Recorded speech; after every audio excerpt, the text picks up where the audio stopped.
become a legendary stunt in Hollywood. The fall from the caboose during the train robbery at the climax of How the West Was Won. No computer gimmicks here. It's all real. And it's all the work of stuntman Loren Janes. We'd been going back and forth on this 27 miles of narrow gauge track where we were shooting all the various stunts. And there was, every time we go by, there's saguaro cactus all over the place. Well, there's this one, it was a big one. You could write a book on Janes. His credits include more than 500 films and more than 1,000 episodes of television. He's fallen off cliffs, battled a giant snake in the Swiss Family Robinson, and crashed through countless balconies and fallen off who knows how many horses. I've fallen off many horses through my life, and doing it deliberately is a little different, but you can plan it. And being a gymnast and acrobat, I know where I am in the air, I know how to turn over, I know how to go head first and duck and hit on the shoulder and flip and flop and that sort of thing. Janes worked with the biggest stars in Hollywood. He's doubled for Jack Nicholson, Yul Brynner, and was Steve McQueen's stunt double for his entire career. But one of his favorite movies is one of mine, the classic thrilling Western, How the West Was Won. It was shot in 5 segments, and Loren did 80% of the stunts in 3 of those.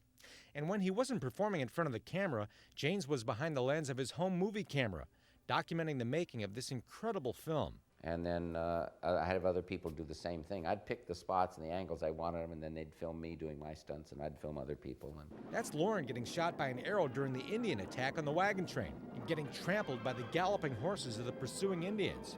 And while it appears to be Debbie Reynolds who falls off her wagon, it's really Janes who falls, and Janes who vaults onto the back of the horse that races by to pick him up. So I had the loose horses running all around me and the wagon coming at me, and I've got to watch them so they don't kick me and knock me down and then catch his arm to swing up behind him. What's the most dangerous stunt you ever did?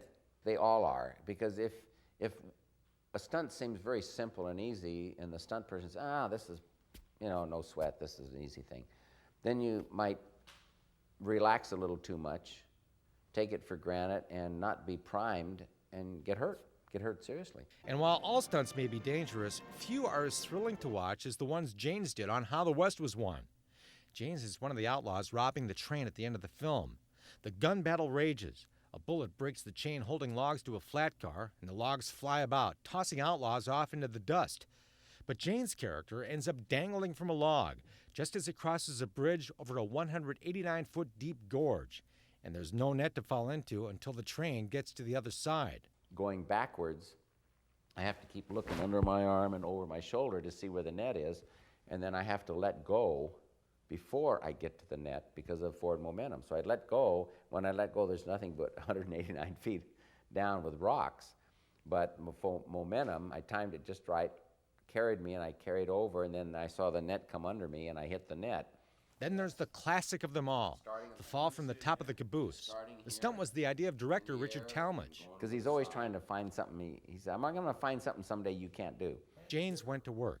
He used a blowtorch to burn off the needles where he'd hit the cactus. Then he cut the taproot so it would fall over at just the right speed. Then Janes had to figure out how to time that unforgettable jump.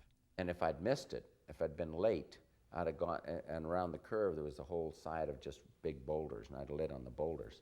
Weren't you ever frightened doing those kinds of stunts? I mean, most people would be terrified to do something like that. Yeah, and that's why they're not stuntmen or stunt women. See, one thing that all stunt people have to have, male or female, because there's great stunt women also, is you can't have fear. If you have fear, you're in trouble.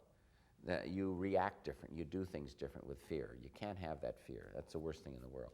But the other quality that they all have to have is that when things get tough, things go wrong, the fire gets too big, the explosion, and you're really under pressure, the stunt person has to be a person that remains cool, calm, collected, thinks clearly.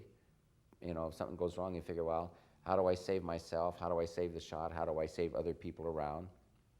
And you may think of 5 or 6 ways to get out of it and to save the thing or whatever, and then you pick the best one and do it in a matter of a fraction of a second.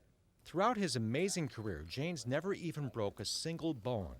The 69-year-old is now retired from stunt work, but he still works as a stunt coordinator, second unit director, and does an acting job from time to time. He recently married concert pianist Jan Sanborn, and the two share a beautiful home in the Angeles National Forest outside Los Angeles. And despite a career in the world's most glamorous business, Loren is at heart a cowboy with a genuine love for the American West and all that heritage stands for. There was honor and integrity, and you need honesty and integrity and morals and people standing for something what's right and fight for it.